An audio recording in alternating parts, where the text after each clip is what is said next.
ಏನಮ್ಮ ಸಮಾಚಾರ ಏನಾಯ್ತು? ಪಾಪ ಅಲ್ಲವು ಅಲ್ಲವು ರೀ. ಅಲ್ಲವ ಚೆನ್ನಾಗಿ ತಿನ್ಬಿಡು ನೀನು. ಹೋಗಲ್ಲಿ ಟ್ಯಾಬ್ಲೆಟ್ ಹಾಕೊಂಡು ಹೋಗ್ ಮಲ್ಕೋ. ಅಲ್ಲವಲ್ಲ ಹೋಗುತ್ತೆ. ಅಲ್ಲಿ ನೋವು ಅಲ್ಲಿ ನೋವು.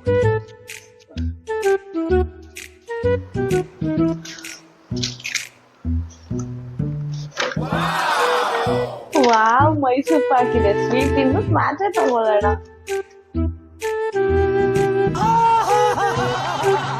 ಚೆನ್ನಾಗಿ ತಿನ್ನು. ಸ್ವೀಟು ಹಣ್ಣು ಚೆನ್ನಾಗಿ ತಿನ್ಬಿಟ್ಟು ಅಲ್ಲಿ ಉಳ್ಕೊಳ್ಳಾಯ್ತು ಅಂತ ಆಮೇಲೆ ಯೋಚನೆ ಮಾಡು.